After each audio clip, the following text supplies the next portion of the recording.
वापस से बोलता हूँ, आपके सामने एक क्वेश्चन लिखा हुआ है जिसमें आपका एक कॉनकेव मिरर दे रखा है, रेडियस ऑफ कर्वेचर को 40 दे रखा है, 2 सेंटीमीटर हाइट का ऑब्जेक्ट दे रखा है और 60 सेंटीमीटर का डिस्टेंस है। आपको विद गिवन चीजों से आपको सब कुछ निकालना है। क्या? पोजीशन निकालनी है, हाइट निकालनी है, नेचर ऑफ इमेज निकालना है। जल्दी बताओ, कोई बताओ जल्दी आंसर। क्या पे इतना टेंशन लगेगा?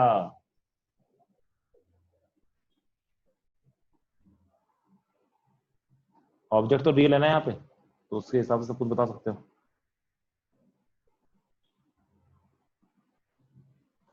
हैप्पी का ही आंसर आ रहा है, किसी और का आंसर नहीं आ रहा भाई? तुमसे होना पा रहा कि कुछ नहीं है? हाइट 1 सेंटीमीटर हैप्पी, ठीक है, पर बाकी चीजें गलत है तुम्हारी शायद, वापस चेक करो उनको। प्लस माइनस में कुछ गलतियां करी हैं।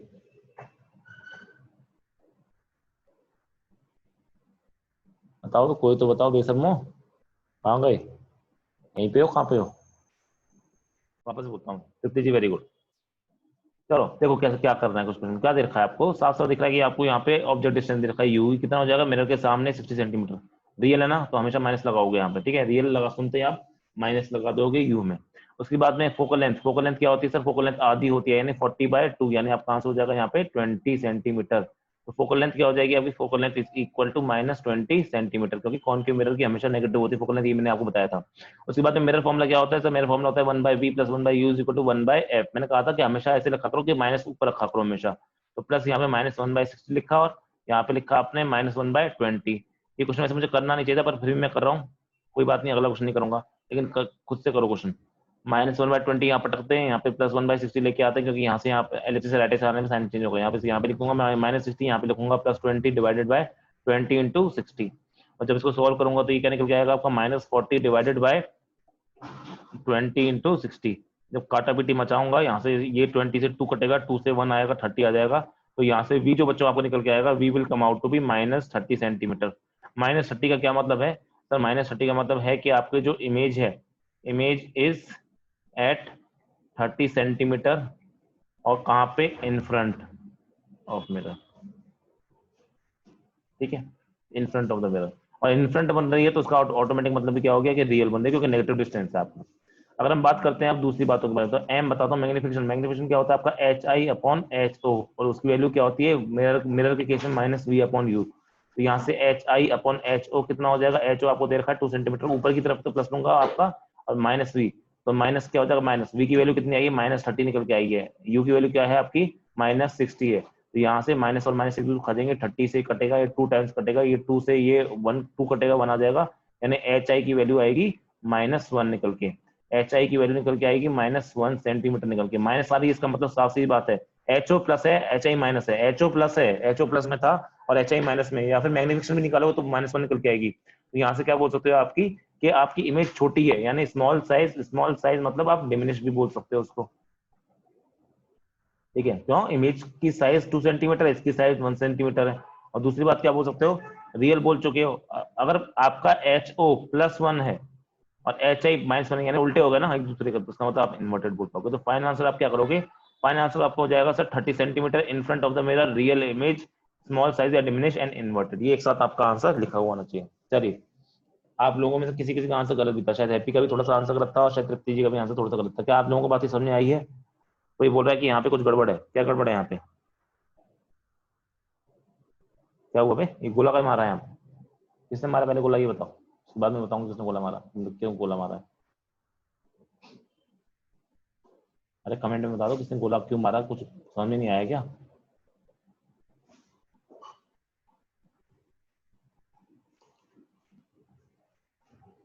हाँ बोलो कार्तिक, क्या गड़बड़ है इसमें? कॉमन क्यों नहीं लिया? क्या कॉमन नहीं लिया मैंने? अच्छा, वो मैंने कहा था एलसीएम वाले तरीके से मत क्या करो, थोड़ा टाइम लगता है उसमें, कोई इससे फर्क नहीं पड़ता, आप कॉमन लेके कर लो। -1/20 +1/60, आप एलसीएम क्या निकलेगा? 60 निकलेगा, यहाँ पे -3 आएगा, +1 आएगा, यहाँ पे -2/60 आएगा, उससे भी करो तब भी आंसर -30 आने वाला है ना। किसी से भी करो, पर है ना, अब ये एलसीएम एलसीएम वाला चक्कर मत किया करो। हैप्पी डायरेक्ट पेल दिया सर ने भाई। ऐसे शब्दों का मैं इस्तेमाल नहीं करूंगा, ना बोलूंगा आगे करने के लिए आपसे। चलो, डायरेक्ट नहीं है, मतलब उसको हम इस तरह से भी कर सकते हैं। मैंने बताया था ना कल वाले में, बचा करो, क्योंकि अब कल को बड़े नंबर आ जाएंगे तो एलसीएम निकालना मुश्किल हो जाएगा। आई होप ये क्वेश्चन सबको समझ में आया होगा अच्छे से। चलो नेक्स्ट क्वेश्चन करते हैं अपन। नेक्स्ट क्वेश्चन आपको करना है।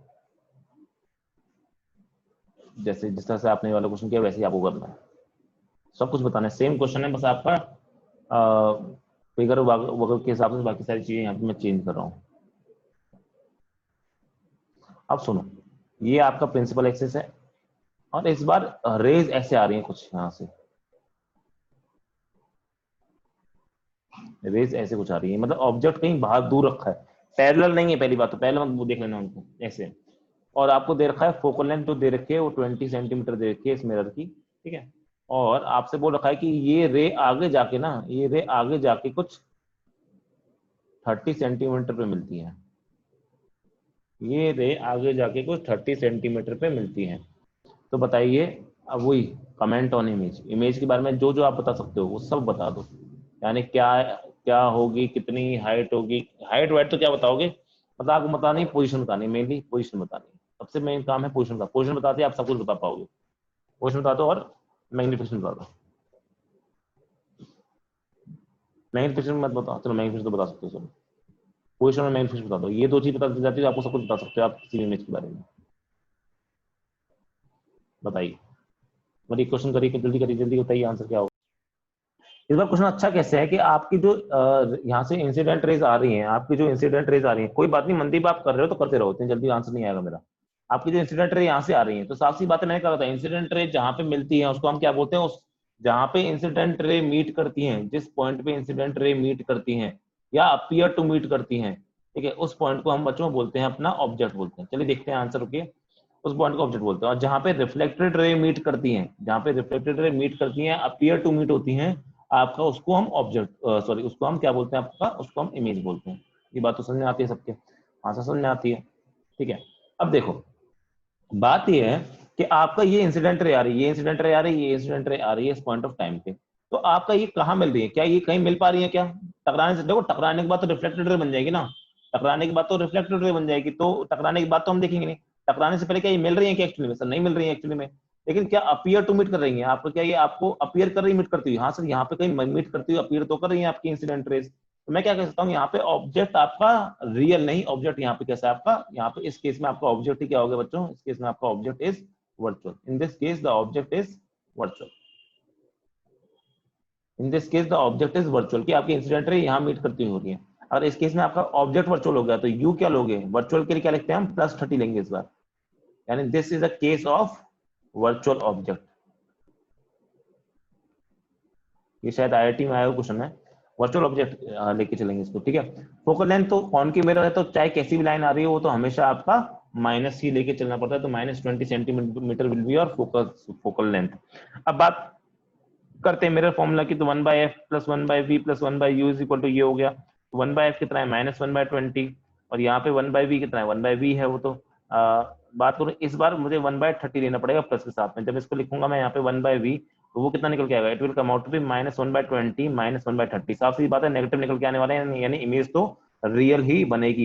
यहाँ पे क्या लिखूंगा -30, यहाँ पे क्या लिखूंगा आपका -20 डिवाइडेड बाय आपका 20 × 30, जल्दी करने का तरीका है, वरना आप एलसीएम लेके करोगे तो नीचे 60 आएगा, उस पर भी कर सकते हो आप, 3 + 2 5 आएगा, ठीक है। तो यहाँ से आपका 1/v is equal to -50 divided by 20 × 30 जो कि 60 होता है, 3 0 से 0 गया और कुछ कटेगा पटेगा नहीं, तो v इज इक्वल टू आपका निकल के आएगा, हटेगा सॉरी, 5 × 5 5 4 20, यानी v निकल के आएगा आपका -12 सेंटीमीटर, क्या ये निकल के आ रहा है -12 सेंटीमीटर, राइट। अगर v -12 निकल के आ रहा है विच मीन्स, अर्शी रुक जाओ, हाँ क्या डाउट है अर्शी बताओ, अर्शी डाउट ऐसे मत बोलो, डाउट है, डाउट लिख दिया करो ताकि उसे पढ़ने में मैं पूछूं ना टाइम क्या है, ठीक है, आप बता दिया करो डाउट कैसी दे। v आ गया 12, यानी आपकी जो इमेज है वो कैसी बन रही है आपकी, एट 12 सेंटीमीटर, माइनस है तो in front of the mirror, अगर in front of the mirror है विच मीन्स कि आपका रियल इमेज है इस केस में। अब बात करते हैं अब बात करते हैं मैग्निफिकेशन की। रिया जी का डाउट है एफ नेगेटिव कैसे, बेटा एफ तो हमेशा नेगेटिव होता है ना, कौन सा मिरर है ये, कॉनकेव मिरर है ना, कॉनकेव मिरर में एफ हमेशा नेगेटिव होता है, उसको लाइट से मतलब नहीं है, ठीक है, ये मैंने बताया था कल अच्छे से, नहीं तो एक बार कल की क्लास अगर छूट वूट गई है तो एक बार जाके उसको देख लेना, उसमें मैंने अच्छे से एक्सप्लेन किया। अब बात करते हैं आपके मैग्निफिकेशन की, अब बात करते हैं आपके मैग्निफिकेशन की, तो मैग्निफिकेशन का नाम होता है, एक्चुअली पूरा नाम होता है ट्रांसवर्स मैग्निफिकेशन, इसका फॉर्मूला होता है HI/HO, पर HO के बारे में कोई ज्ञान नहीं है तो आप नहीं निकाल सकते। HI/H होता है, पर इससे आप नहीं निकाल पाओगे। क्यों नहीं निकाल पाओगे? क्योंकि HO दिया ही नहीं है। तो लेकिन आपके पास एक और फॉर्मूला है मिरर केस, -V/U होती है, यहाँ से निकालो -V/U। अब क्या क्या वैल्यू है? -V, माइनस की जगह क्या रख दोगे? V की जगह पे -12 रख दोगे। U की जगह पे क्या रखोगे आप? प्लस के साथ में 30, जो कि हम ऊपर लिख चुके हैं। काटा पीटी मचाओगे यहाँ से, ये तो ये माइनस माइनस प्लस हो जाएगा। 3 10 30, 3 4 12, तो which will come out to be, M will come out to be आपका +0.4। अब प्लस निकल के आ रहा है, इसका मतलब आपकी इमेज कैसी होगी? 100% वर्चुअल इमेज होगी। सॉरी, वर्चुअल तो कैसे, इसका मतलब इरेक्ट होगी इमेज। इमेज कैसी होगी? इरेक्ट होगी, ठीक है। और छोटा है M, इसका मतलब आपकी डिमिनिश्ड होगी। आई नहीं आई बात समझे? डिमिनिश्ड या स्मॉलर साइज दोनों बोल सकते हो। किसी को कोई डाउट किसी भी इस तरह का क्वेश्चन? आपने मिरर के पीछे दे रखा है डिस्टेंस 30 सेंटीमीटर, तो ऑब्जेक्ट कैसे? देखो बेटा, ऑब्जेक्ट क्या होता है? वो चीज होती है जहां से इंसिडेंट रे निकलती होती है। इंसिडेंट रे वहां से आ रही है, लेकिन इस बार क्या है आपका? इंसिडेंट रे कहीं टकराती हुई मुझे महसूस, टकराती हुई नहीं दिख रही। जैसे फॉर एग्जाम्पल जब रियल ऑब्जेक्ट हुआ करता था, तो यहाँ पे मान लो रियल ऑब्जेक्ट है, तो क्या इंसिडेंट रे निकल रही है इससे? क्या यहाँ पे मीट कर रही है इंसिडेंट रे जहां से निकल रही है? हाँ, तो ये ऑब्जेक्ट होता था, तो रियल ऑब्जेक्ट होता है। जहां से एक्चुअली में निकल रही है रेस को हम रियल ऑब्जेक्ट बोल देते हैं। पर इस बार क्या है आपका? इंसिडेंट रेस तो आ रही है, पर मुझे कहीं से निकलती हुई दिखाई नहीं दे रही। मतलब आपका रियल में कोई ऑब्जेक्ट एग्जिस्ट नहीं कर रहा है, लेकिन अगर मैं उनको एक्सटेंड करूं मिरर के पीछे, तो एक्सटेंड होती मुझे फील हो रही है, एक्सटेंड हो रही है, फील हो रही है। इसका मतलब आपका ऑब्जेक्ट है ना, मुझे फील हो रहा है कि ऑब्जेक्ट कहां है? सर ऑब्जेक्ट यहाँ पे रखा हुआ है। अगर ऑब्जेक्ट यहाँ रखा हुआ है, तो फिर मैं इसको पीछे पीछे रिफ्लेक्शन के बाद ये करूंगा, तो इमेज मेरी कुछ यहाँ बननी चाहिए थी, बन भी रही है, बन भी रही है, -12 बन भी रही है। और आपका पीछे, और जब पीछे है, साफ सीधी बात है, ये वाली डायरेक्शन क्या है? प्लस की, क्योंकि इंसिडेंट रे की डायरेक्शन यानी काम की रेस तो इसी डायरेक्शन में ना, तो ये प्लस हो जाएगा और ये नेगेटिव। तो आपको प्लस की डायरेक्शन लेना पड़ेगा। आई होप कि मैंने V ले लिया 30 को, क्या बोल रही हो? चलो, आई होप कि अच्छा क्वेश्चन था, समझ में भी आ गया होगा सबको। सर वो जो मिरर के पीछे मीट हो रही है रिफ्लेक्टेड रे, वो ऑब्जेक्ट का काम कर रहा है। वो रिफ्लेक्टेड रे नहीं, वो इंसिडेंट रे है। वो इंसिडेंट रे, रिफ्लेक्टेड रे तो टकराने के, मिरर से टकराने के बाद होती है, जो कि मैंने बना दिया डायग्राम में। आई होप कि ये चीज आपको समझ में आई होगी। चलो नेक्स्ट अपन करते हैं एक और क्वेश्चन। ये क्वेश्चन तो बहुत इजी है, ये तो आप आराम से कर पाओगे। वो अच्छा क्वेश्चन था ना भाई, ऐसे अच्छे क्वेश्चन करने को मिलेंगे अपने को, पर थोड़े थोड़े इजी भी करने पड़ेंगे, ताकि आपको ये ना लगे कि एक भी नहीं हो रहा अपने से। और आप देखो, अब कोई ऐसा बोल रहा है कि आप लोगों में से कोई ऐसा बच्चा तो नहीं बोल रहा कि सर फिजिक्स हार्ड है? आई डोंट थिंक कि कोई बच्चा बोलना चाहिए किसी वक्त फिजिक्स हार्ड है। बहुत सारे बच्चे, मुझे पता है बहुत सारे बच्चे जो है बैठे पढ़ रहे हैं ना, मुझे पता है बहुत सारे बच्चे ये मानते हैं कि फिजिक्स हार्ड होती है, मानते हो ना? पर क्या अब आपको इस चैप्टर में ऐसा कुछ लग रहा है कि हार्ड चल रहा है? कुछ नहीं ना, हो रहे हैं ना सवाल आपसे, बस इसका मतलब काम मेरा ठीक ठाक चल रहा है, तुम्हारा भी काम ठीक ठाक चल रहा है, और पढ़ते रहो। आगे ऐसी पूरी फेज निकल जाएगी और तुम्हें पता नहीं चलेगा। बस सवाल करते रहना, अपने डिस्कशन करते रहना, जिसका जो डिस्कशन पे ध्यान देगा, मेरी गारंटी सिलेक्शन उसका उसका वो सिलेक्शन की उतना ही क्लोज जाता रहेगा। और जिसने डिस्कशन करना छोड़ा, समझ लो वो डिस्कशन से दूर जाता है, क्योंकि डिस्कशन करने से ना वो सिलेक्शन से दूर जा रहा है, क्योंकि डिस्कशन करने से आपके जो डाउट है ना वो ऑटोमेटिक क्लियर हो जाते हैं। सर अगर क्या लिखा है, ऐसा तैसा नहीं पढ़ते तो हार्ड लगती है, ये समझ लिया गलती करके एक बार ऐसा तैसा करो तो मजा आता है। ये ऐसा तैसा समझ में नहीं आया तुमने, ऐसा तैसा तो क्या लिखा है? ये मेरे को कंफ्यूज कर दिया तुमने। साथ साथ है भगवान, मतलब एक ए लिखने में तुम्हें ए लिखने में तुम्हें इतनी गड़बड़ हो रही थी, अभी भी तुमने ऐसा तैसा तो लिखा है। एक ए लगाना है बीच में साथ साथ के लिए, और तुमने ऐसे तैसे लिख रखा है। कहाँ से आते हैं ऐसे लोग? चलो क्वेश्चन आपके सामने, ये एक इस बार मिरर दे रखा है आपको, क्वेश्चन है आपको इसका आंसर निकालना, चलिए निकालिए। चलो तो मैं क्या बोल रहा हूँ यहाँ पे, आपको सबसे पहले मुझे जो जो दिया गया मैं उसको लिख रहा हूँ आपको, इसमें आंसर किया है, और मीनू जी का आंसर 20 सेंटीमीटर और हाइट 2 सेंटीमीटर। देखते हैं, थोड़ी सी गलती है, चेक करते हैं। पहली बात तो मिरर कौन सा, सबसे पहले मुझे बता दो ये मिरर कौन सा है। बच्चों ने क्या क्या गलतियां करी है? देखो, आपने सोल्यूशन जो भी किया हो, आपका आंसर जो भी आया हो, मुझे फर्क नहीं पड़ता। मुझे फर्क इस बात से पड़ता है कि क्या आपको अपनी गलती पकड़ में आ रही है नहीं आ रही है। अगर आपको इतना ही पता चल गया ना कि आपको आपकी गलती क्या है, then it is more than enough for you. पढ़ाई, ये पढ़ाई का मतलब ये नहीं कि हमेशा आंसर सही आए, वो तो एग्जाम का होना चाहिए आंसर। ठीक है, पढ़ाई का मतलब ये है कि जो आप पढ़ रहे हो वो सही है या गलत है, गलत है तो क्यों गलत है, ये पकड़ना भी जरूरी रहता है आपके लिए।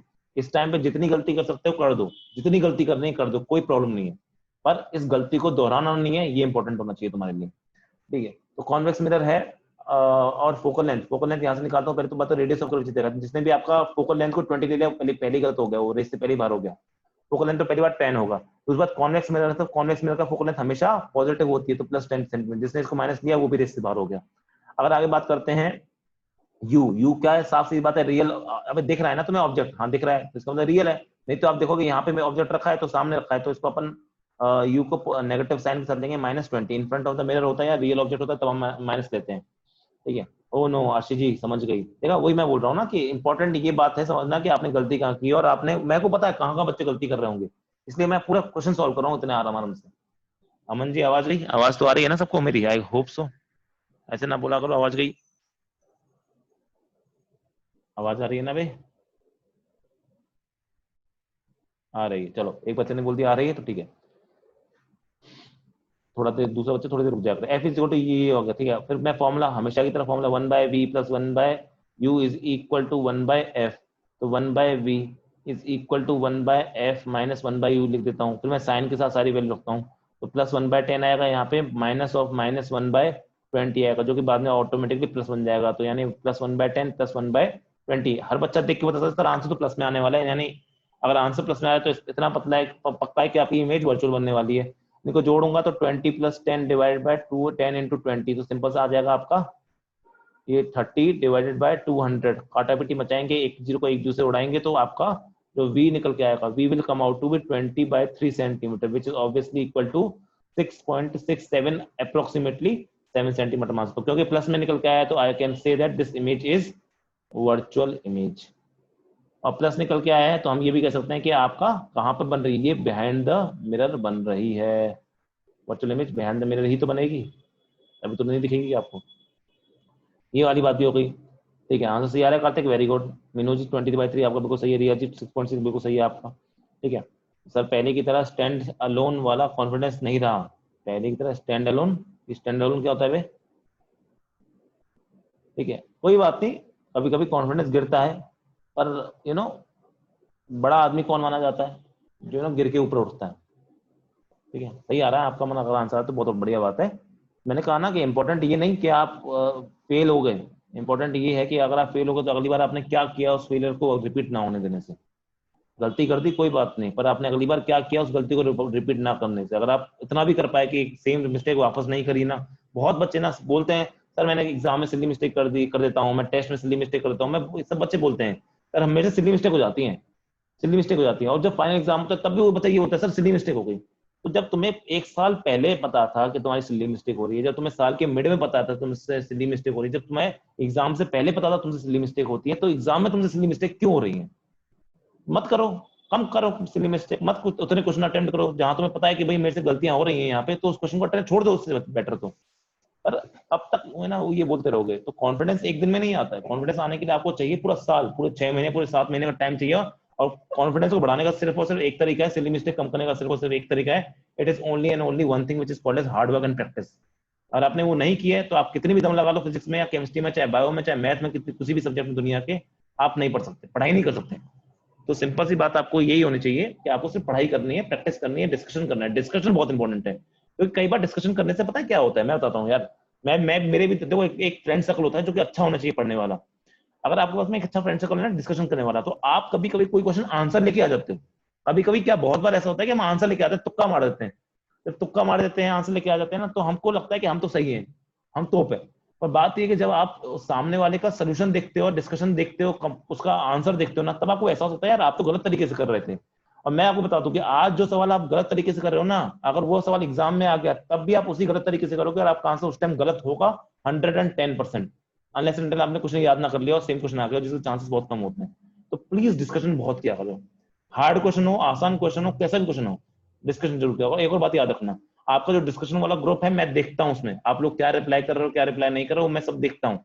मुझे बड़ा अच्छा लगता है, कुछ बच्चे बहुत ज्यादा एक्टिवली पार्टिसिपेट कर रहे हैं। मेरी गारंटी अगर वो ऐसे पार्टिसिपेट करते रहे ना, मेरी गारंटी है जिस जिस लेवल पे वो आ जाए, इससे तो बहुत ही अच्छे लेवल पे होंगे जब वो एग्जाम होगा, ये मेरी गारंटी। बस मान लो जब यार कुछ लाइफ, कुछ जिंदगी देख के, कुछ जिंदगी देख के बोल रहे हैं ना कुछ बातें, तो आप बस वो करो। बस जितना बोल रहा हूँ, अगर मैं कुछ भी बोल रहा हूँ ना, अगर अपने अपने मेरे बोले हुए का, कहते हैं ना कहना आसान होता है करना मुश्किल है, मैं सब मानता हूँ, पर मेरे कहे हुए तो अगर आपने 75% भी मान लिया ना, तो आपकी जिंदगी में 75% चेंज आ जाएगा जिस लेवल पे आप हो, तो वो समझ लो बस। ठीक है, तो मैं समझता हूँ कि यार करना बहुत मुश्किल होता है, पर करो जितना कर सकते हो। अच्छा, हम क्वेश्चन कर रहे थे, तो क्वेश्चन की बात करते हैं, तो आप अब हम मैग्निफिकेशन की बात करेंगे। अब हम मैग्निफिकेशन की बात करते हैं, तो एम जो होगा वो H I upon H O होता है। ठीक है, और आपका यहाँ पे माइनस वी अपॉन यू भी होता है, क्योंकि एच ओ आपका ऊपर की तरफ है तो उसको प्लस लेंगे, एच आई अपॉन आपका 2 सेंटीमीटर हो जाएगा, माइनस आपने निकाला ऊपर प्लस 6.6 प्लस 6.6 मत लिखो, उसको 20/3 लिखो, बिकॉज उसको डिवाइड करना थोड़ा सा आसान है एज कम्पेयर टू काटापीटी करना है ना आपको। तो यहाँ पे यू क्या है आपका, यू इज -20, तो वो 20 कट गया, 6.7 लिखते हो तो जान निकल जाती है मैं सॉल्व करने में। और यहाँ से एच आई क्या आ जाएगा, H I will come out to be -2/3। अगर -2/3 निकल के आ रहा है, क्या माइनस, सॉरी माइनस नहीं आ रहा, प्लस या माइनस माइनस कट जाएगा, माइनस आना नहीं चाहिए, मुझे पता है कि माइनस नहीं आना चाहिए, क्यों आना नहीं चाहिए ये आपको थोड़ी देर में बताऊंगा। -2/3 सेंटीमीटर, विच ऑब्वियसली मीन्स आपका 0.67 सेंटीमीटर। देख के बता रहे हो कि जो आपकी हाइट ऑफ इमेज है वो छोटी है, तो आप क्या बोलोगे, डिमिनिश बोलोगे। और क्योंकि प्लस में ही निकल के आ रही है, प्लस में ही निकल के आ रही है, विच मीन्स कि आपकी वर्चुअल इमेज है। हाइट ऑफ इमेज और हाइट ऑफ ऑब्जेक्ट दोनों प्लस में निकल के आ रही है, दोनों प्लस में निकल के आ रही है, 1/3 तो नहीं होगा हैप्पी। ठीक है, तो ये दोनों आंसर होंगे। आई होप कि आप लोगों को समझ में आई होगी ये चीज। ठीक है, आई होप कि समझ में आई। चलिए, अब अपन क्वेश्चन छोड़ो, अब क्वेश्चन के बाद अपन नेक्स्ट चीज करते हैं, आपके कुछ केसेस पढ़ते हैं, और वो केसेस काफी इंपॉर्टेंट है, इरेक्ट भी है। और सॉरी, मैंने इरेक्ट लिखा क्या, हाँ इरेक्ट भी है, मैंने वर्चुअल लिख दिया, सॉरी। वर्चुअल तो मैं पहले ही बता चुका ना, मुझे यहाँ पे एक्चुअली इरेक्ट लिखना था, मुझे यहाँ पे इरेक्ट लिखना चाहिए था। वर्चुअल तो मैं ऊपर ही बता चुका हूँ, वर्चुअल तो मैं यहाँ बता चुका हूँ। इससे आप डिमिनिश बताओगे, छोटी बनी है और आपकी वो बनी है, तो ये हो जाएगा, सही है, वेरी गुड। नेक्स्ट बात करते हैं, आप कुछ केसेस कर रहे हैं बच्चों, ये केसेस काफी ज्यादा इंपॉर्टेंट है। आपको ये सारे केसेस आपने बच्चों ने पढ़े हुए हैं, और आपको ये रटे भी होने चाहिए, ये रटे ही होने चाहिए। ठीक है, तो सुनो क्या है वो केसेस। पता नहीं क्यों मेरा हैंग कर रहा है यार लैपटॉप।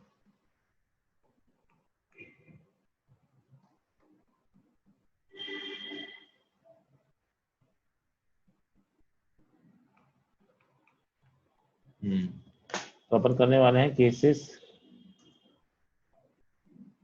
ऑफ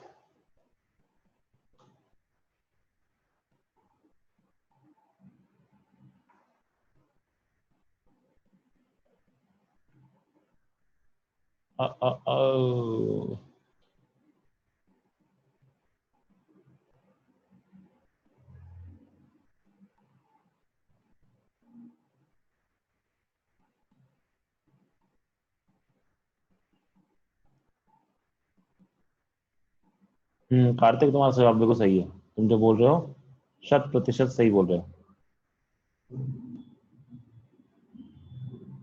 कि आपके कॉन्वेक्स मिरर में आपके इरेक्ट ही बनती है, सही बोल रहे हो। अब कुछ हम ऐसे केसेस देखने वाले हैं, ये अगर केसेस आपको याद होंगे तो आप बहुत सारे आंसर खुद ही कंफर्म कर पाओगे कि आपका सही है कि नहीं है। केसेस ऑफ कॉनकेव मिरर, और हम जो पढ़ने वाले हैं, हम आपके रियल ऑब्जेक्ट के लिए ही पढ़ने वाले हैं। ठीक है, हम सिर्फ रियल ऑब्जेक्ट के लिए पढ़ेंगे, हम आपका वर्चुअल ऑब्जेक्ट के लिए भी मैं बता दूंगा, पर रियल ऑब्जेक्ट ही आपके सिलेबस में है तो उसको हम पढ़ेंगे। सवाल आ सकते हैं पर उसके सिर्फ न्यूमेरिकल आ सकते हैं, थ्योरी नहीं पूछ जाती है। तो केसेस ऑफ कॉनकेव मिरर का मेरा कहने का मतलब क्या है, मैं क्या करने वाला हूँ यहाँ पे सुनो।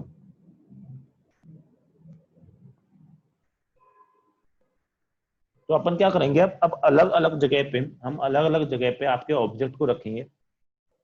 अरे आवाज आ रही है ना, बीच बीच में एक अच्छी रिप्लाई करते रहा करो, ताकि मुझे लगे कि तुम जिंदा हो। ठीक है, तो यहाँ पे अपन क्या करेंगे, अलग अलग केसेस में आपका कुछ कुछ ऑब्जेक्ट को रख रख के अपन कि भाई दूर रखेंगे, पास रखेंगे। ठीक है, रखेंगे, पास रखेंगे, ये सब करते रहेंगे। ठीक है, वेरी गुड, थैंक यू। दूर रखेंगे, पास रखेंगे, अपन ये करते रहेंगे ऑब्जेक्ट ऑब्जेक्ट को मिरर के, और फिर देखेंगे उसकी इमेज कहाँ बन रही है, और उसकी इमेज के बारे में कमेंट भी कर सकते हैं, बड़ी बन रही है, छोटी बन रही है, इन्वर्टेड बन रही है, कैसी बन रही है, इन सब के बारे में हम कमेंट भी कर पाएंगे। तो सुनो, मान लीजिए ये आपका एक कॉन की मिरर है, मैं आपके 6 केसेस बनाने, सुनो 6 केसेस बनाने वाला हूँ आपके, पहला केस ले रहा हूँ आपका, और 6 केस इसी इसी जगह पे बनेंगे, इसलिए प्लीज ध्यान देना। तो मान लीजिए ये आपका क्या है, आपकी ये आपकी प्रिंसिपल एक्सेस हो गई, और मैंने आपका ऑब्जेक्ट कहाँ रखा है, आपका ऑब्जेक्ट जो रखा है बच्चों, वो रखा है आपका इन्फिनिटी पे। पहला वाला केस है आपका, आपका ऑब्जेक्ट एट इन्फिनिटी। तो अगर ऑब्जेक्ट इन्फिनिटी पे है तो लाइन यहाँ से आ रही होंगी सीधी सीधी, हाँ के ना, आ रही होंगी, तो क्या वो फोकस पे इमेज बनाएंगी, और जब फोकस में मिलेंगी आपकी तो साफ सी बात है, फोकस में जब मिलेंगी तो फोकस में तो इतनी इतनी छोटी सी इमेज बनेगी ना, ये इमेज बनेगी, ठीक है। ऑब्जेक्ट एट इन्फिनिटी पे अब मैं बोल सकता हूँ, तो आप इमेज के बारे में क्या कमेंट दे सकते हो, जो भी सारे कमेंट करने वाले हैं हम इमेज के बारे में कमेंट करने वाले हैं। तो आप इमेज के बारे में क्या कमेंट बोल सकते हो, सर इमेज जो भी होगी आपकी जो इमेज है वो कैसी दिख रही है आपको, पॉइंट साइज। और पॉइंट साइज का मतलब क्या होता है, पॉइंट साइज का मतलब होता है आपका डिमिनिश्ड, स्मॉलर साइज ही होगा ना, डिमिनिश्ड पॉइंट साइज है तो डिमिनिश्ड ही होगी तरह से, ठीक है। तो आप बोल सकते हो डिमिनिश्ड है, पॉइंट साइज बहुत ही ज्यादा छोटी साइज, ठीक है। और दूसरी बात करते हैं और कैसी बनती हुई दिखेगी आपको, अगर बात करें तो क्या रियल बनेगी कि वर्चुअल बनेगी, क्या रेस एक्चुअली मीट कर रही है कि नहीं कर रही है, हाँ सर एक्चुअली मीट कर रही है, तो आपकी कैसी बन जाएगी, आपकी रियल बन जाएगी, तो रियल होगी आपकी, ठीक है। तो ये दो चीज तो आप आराम से बताओगे, रियल है, वेरी स्मॉल है, और कहाँ बन रही है, पहली बात तो कहाँ बन रही है, एट फोकस बनेगी, कहाँ बनेगी आपकी, एट फोकस बनेगी, तो ये वाली बात भी समझ आ गई। चलिए नेक्स्ट केस देखते हैं अपन।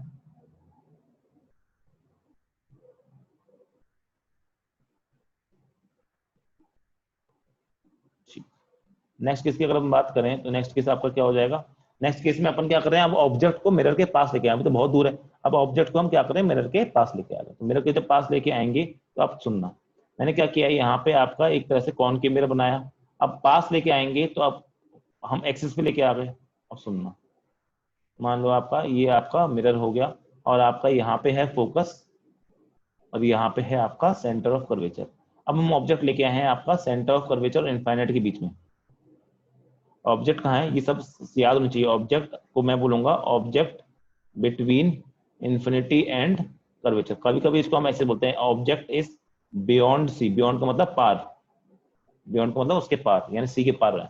इस केस में आपकी इमेज क्या बनेगी, ये याद होना चाहिए, तो सुनो कैसे बनेगी, ध्यान दो, आपकी जो इमेज बनेगी, तो मैं क्या करूंगा सर, इमेज के लिए एक काम करेंगे, यहाँ से एक निकालेंगे, यहाँ पे लाइन डालेंगे, ठीक है, ये बात समझ आ गई, हाँ। और क्या जानते क्या वो पैरेलल है, तो पैरेलल लाइन हमेशा क्या करती है, यहाँ से हमेशा फोकस से क्रॉस करती है, फोकस से क्रॉस कर दी, चलो ये वाली बात भी समझ आ गई। दूसरी लाइन कहाँ से निकालें, दूसरी लाइन आप कहीं से भी निकाल सकते हो, बेटर तरीका क्या होगा, आप उसको फोकस यहाँ से सेंटर ऑफ कर्वेचर से निकालो, सेंटर ऑफ कर्वेचर, थोड़ा सा डायग्राम थोड़ा टेढ़ा मेढ़ा बनने का, ठीक है, सेंटर ऑफ कर्वेचर से निकालो। मैंने जानता हूँ कि अगर कोई भी लाइन सेंटर ऑफ कर्वेचर से गुजरती है, कोई भी लाइन अगर आपकी सेंटर ऑफ कर्वेचर से गुजरती है, तो वापस से सेंटर ऑफ कर्वेचर से ही गुजरती है, मतलब जिस रिट्रेस करती है अपने पाथ को।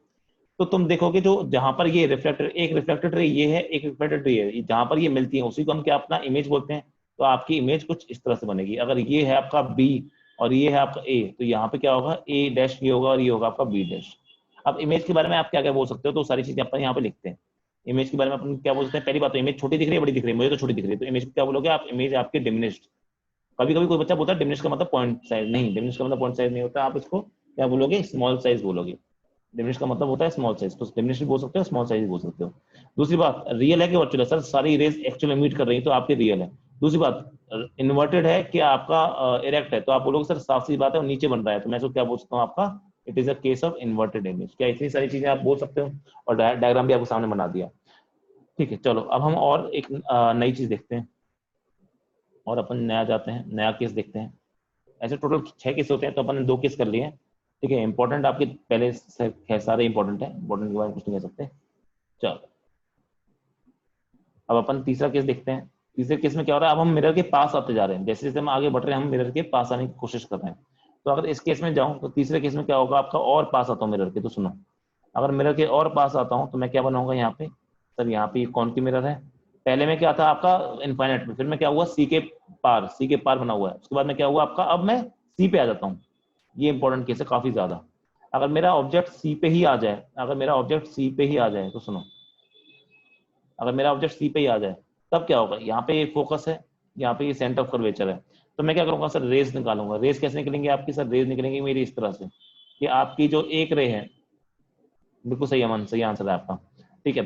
तो अगर मैं क्या बोलूंगा, अगर सर मेरी अगर सेंटर ऑफ कर्वेचर पे रखा है, तो देखो यहाँ से एक रे निकालूंगा parallel to principal focus, principal axis, और यहाँ से चली जाएगी, चले गई यहाँ से।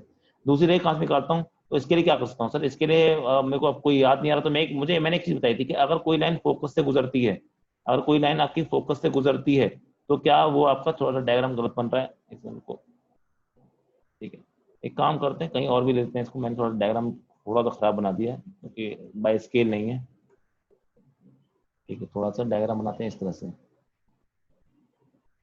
फोकस को बनाते हैं थोड़ा सा और पीछे, क्योंकि डायग्राम में गड़बड़ इसलिए हो रही है क्योंकि यहाँ पे स्केल से नहीं बना रहे ना, और थोड़ा सा ये लैपटॉप पे बनाना भी थोड़ा मुश्किल होता है। चलो, तो मैं क्या बोल रहा था कि एक तो लाइन हो गई आपकी इस तरह से, ये हो गया आपका फोकस इस पॉइंट पे। दूसरी लाइन क्या हो सकती है, अगर कोई लाइन आपका फोकस से गुजर रही हो, कोई लाइन अगर आपकी फोकस से गुजर रही हो, तो टकरा के क्या हो जाती है, वो बाद में आपकी पैरेलल हो जाती है। टकरा के कैसे हो जाती है, वो पैरेलल हो जाती है। ठीक है, तो आपकी इमेज बन रही है कुछ इस तरह से। इमेज के हिसाब से इमेज मेरी अगर इस तरह से बन रही है, तो मैं क्या बोल सकता हूँ आपका, कि अगर आपका ऑब्जेक्ट ए बी था, ये हो गया ए और ये हो गया बी, तो इमेज क्या हो जाएगी, ये हो जाएगा ए डैश और ये हो जाएगा बी डैश। ए स्पेशल केस है। स्पेशल केस पर मैं क्या बोल सकता हूँ आपका, कि यहाँ पे जो इमेज बनेगी वो कैसी बनेगी, सेम साइज बनेगी, या ना डिमिनिश्ड ना एनलार्ज्ड, सेम साइज। दूसरी बात, रियल होगी वर्चुअल होगी, सब साफ साफ सीधी बात है। सारी सारी इमेज सॉरी सारी सारी सारी रेस मिल रही है, तो इमेज कैसी होगी, आपकी रियल इमेज होगी। ठीक है, उसके अगला केस क्या होगा, कि आपकी इन्वर्टेड है कि आपकी वर्चुअल इरेक्ट है, तो साफ बात है नीचे बन रही है ना, तो इन्वर्टेड है। तो ये सारे केस हम इसके बारे में बता सकते हैं। अब इस नया केस करते हैं। नया केस के बाद मैं आपको कुछ अच्छी चीज बताऊंगा, वो काफी इंपॉर्टेंट भी, वो चीज सुनना। बहुत इजी चीज है मानता हूँ, पर पता होना जरूरी है, क्योंकि इसके बाद जब न्यूमेरिकल करोगे ना, तो बहुत जल्दी तुम्हारे सीधे सीधे आंसर आएंगे, और तुम खुद चेक करोगे तुम्हारा आंसर सही है या गलत है।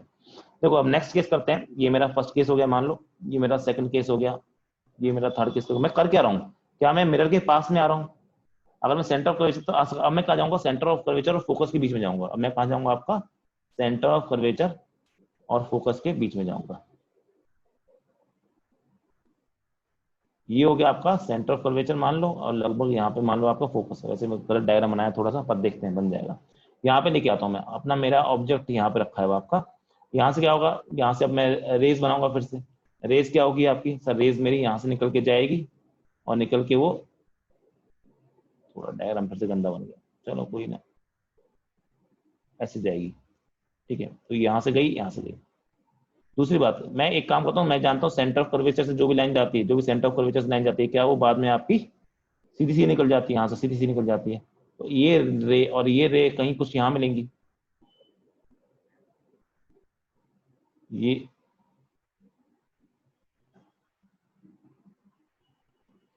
तो यहाँ मिल गई। तो आपकी जो इमेज बनने वाली है बच्चों, वो इमेज कहाँ बनेगी आपकी, कुछ यहाँ बनेगी। इमेज कहाँ बनेगी, कुछ यहाँ पे। अगर मैं उसको लाइन को खींच दूँ आगे की तरफ,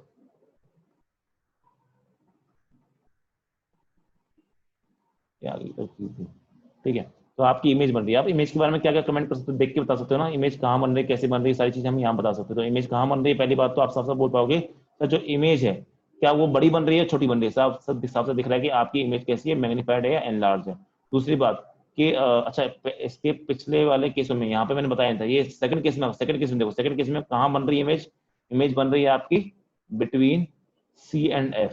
ठीक है, और यहाँ पे कहाँ बन रही है इमेज, एट सी। अगर सी पे ऑब्जेक्ट रखा है, तो आपकी इमेज भी कहाँ बनती है, सी पे ही बनती है, यानी -r डिस्टेंस पे। एन लार्ज कहाँ, और आपकी कहाँ बन, रियल है कि वर्चुअल है, सब रेस सारी मिल रही है तो रियल है। ठीक है, इन्वर्टेड है कि आपकी इरेक्टर नीचे बन रही है तो इन्वर्टेड है। कहाँ बन रही है, तो सुनो, इसको आप लिखोगे बियॉन्ड सी। बियॉन्ड सी मतलब सी के पार। क्या ये बात समझ आ रही है। अब एक बात पे तुम ध्यान दो, एक बात पे तुम ध्यान दो, कि हो क्या रहा है इन सारे केस में, उस पर ध्यान देना, मजा आ जाएगा, समझ लोगे इस बात को। एक बात पे तुम अगर गौर फरमाओ यहाँ पे, तो एक चीज देखो, कि तुम्हारा ऑब्जेक्ट पहले यहाँ पे इनफाइनाइट पे था, इमेज यहाँ बनी कहाँ पे, फोकस पे। फिर मैंने क्या किया, आपका मैंने क्या किया, आपके ऑब्जेक्ट को पास में लेके आया। क्या अब ऑब्जेक्ट जब पास में आता हूँ, क्या फोकस से आपके दूर चली गई, मतलब मिरर से दूर जा रही है, इधर आ गई, हाँ। अब और पास लेके आता हूँ, यानी सेंटर कर्वेचर पे ले आता हूँ, तो क्या आपकी इमेज सेंटर कर्वेचर बन गई, मतलब क्या और मिरर से दूर चली गई, हाँ सर चली गई। तीस और चौथे केस में अगर मैं बात करूं, अगर मैं ऑब्जेक्ट को और पास में ले आया, यानी फोकस के से ले आया, तो क्या आपकी इमेज और दूर चली गई, हाँ सर और दूर चली गई, और बड़ी भी हो गई। तुम ये भी बात देखो, जैसे जैसे मैं ऑब्जेक्ट को पास में लेके आ रहा हूँ, जैसे मिरर है, जैसे जैसे मैं ऑब्जेक्ट को पास में लेके आ रहा हूँ मिरर के, वैसे वैसे आपकी जो इमेज है वो दूर जा रही है मिरर से, और साथ में बड़ी होती जा रही है। बहुत इंपॉर्टेंट ऑब्जर्वेशन है। जैसे जैसे मैं ऑब्जेक्ट की जैसे जैसे मैं ऑब्जेक्ट को पास में लेके आ रहा हूं मिरर के, वैसे वैसे इमेज आपकी दूर जाएगी मिरर से, और बड़ी होती जाएगी। आ रही है बात समझने। बहुत इंपॉर्टेंट बात है, इसको मैं आखिर में लिखवा भी दूंगा नोट पॉइंट में। चलो अभी दो दो केस आपके और बचे हैं, उन दो केस को भी देख लेते हैं। इसके बाद क्या हुआ, इसके बाद मैं मिरर मिरर को और पास लेके आऊंगा। इस बार मैं मिरर के पास और लेके आऊंगा आपके किसको, ऑब्जेक्ट को। तो ये आपके यहाँ पे 4 केस बन गए। एक सेकंड,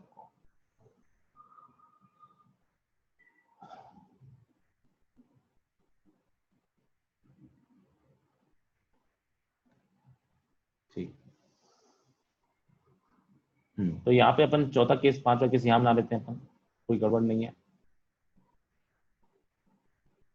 सुनना एक पेज पे रहता है ना, थोड़ा सा क्लियर हो जाता है फिर एक साथ पढ़ना। पांच, बाकी तो आप नोट्स बनाना, नोट्स बनाने में कोई कमी मत छोड़ना, नोट्स कभी कमी मत छोड़ देना।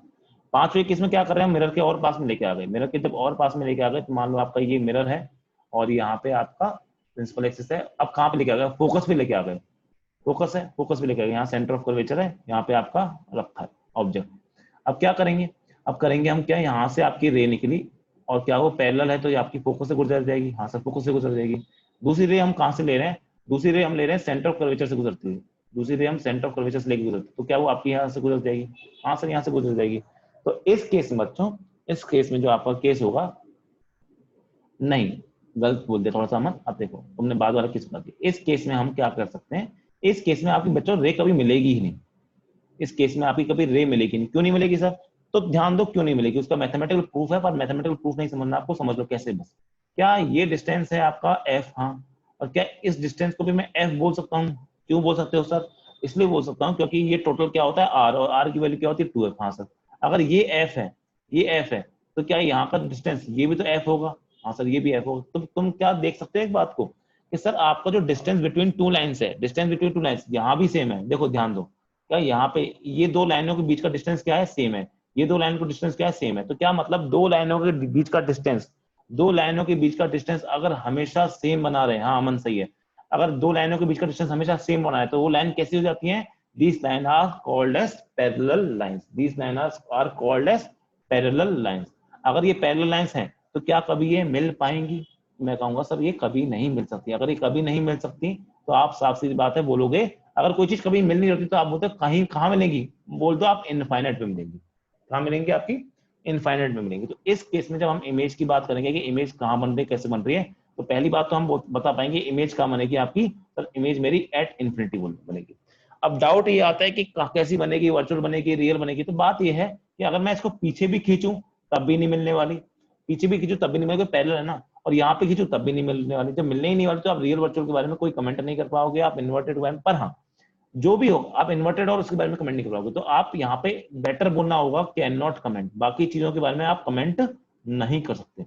लेकिन मान लो कोई जिद्दी बच्चा आ गया, कोई जिद्दी टीचर आ गया, कोई जिद्दी एग्जाम आ गया और आपके पीछे पड़ गया, नहीं मुझे फिर भी बताओ, कुछ तो बताओ वाली बात आ गई है, तो हम अगर कुछ ना बोला, पहला आपका यही होना चाहिए, कैन नॉट कमेंट आपका पहला ऑप्शन होना चाहिए बोलने का। लेकिन अगर कोई बच्चा आपके पीछे ही पड़ गया, इन्फिनिटी में भी क्यों मिलेगी, हाँ बिल्कुल सही बात है, इन्फिनिटी में क्यों मिलेगी। लेकिन बात यह है कि देखो जब कोई चीज मिलती नहीं है, जब किसी चीज की वैल्यू हम निकाल नहीं पाते तो हम बोल देते हैं कि मान लेते हैं कि इनफाइनाइट में मिलेगी। वैसे इनफाइनाइट एग्जिस्ट ही नहीं करता ना, जैसे आपकी पैरेलल लाइंस कभी मिल नहीं सकती, एग्जिस्ट है, इस बात का कोई एग्जिस्टेंस ही नहीं है कि पैरेलल लाइंस मिलती हैं।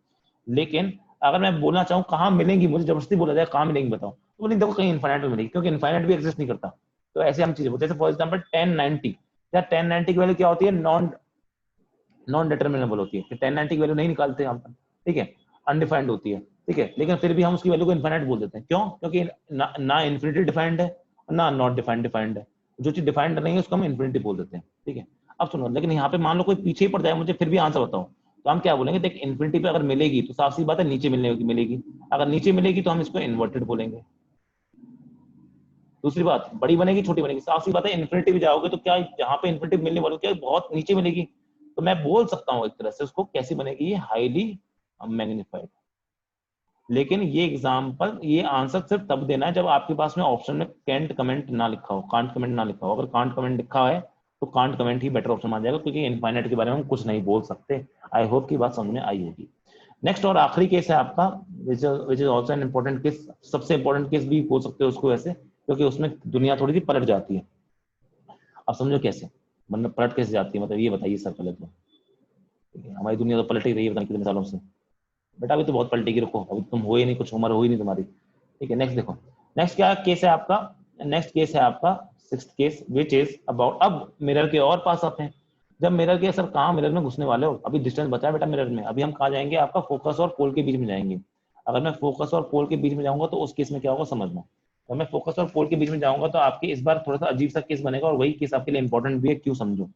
आ गया, हाँ ये रहा, देखो ये रहा आपका मिरर, और देखो यहाँ पे गया प्रिंसिपल एक्सिस। अब यहाँ पर है आपका मान लो फोकस, और ऑब्जेक्ट यहाँ पे रखा है आपका, यहाँ पे आपका फोकस यहाँ पे ऑब्जेक्ट रखा है, यहाँ पे मान लो आपका सी है, थोड़ा सा गलत डिस्टेंस लीजिए पर ठीक काम चलेगा। अब मैं यहाँ से रेस बनाने वाला हूँ, सारी वाली बात सुनना, और ये इंपॉर्टेंट केस है। तो देखो यहाँ से मैंने क्या बोला कि सर अगर यहाँ से पैरेलल लाइन जाती है तो कहाँ से गुजरेगी सर, फोकस से गुजरेगी, गुजर गई, चला दी, बहुत बढ़िया। अगर सेंटर ऑफ कर्वेचर से कोई लाइन गुजरती है तो सेंटर ऑफ कर्वेचर से वापस से पास आउट कर जाती है, ऐसी जाएगी, थोड़ी सी टेढ़ी जाएगी, ठीक है।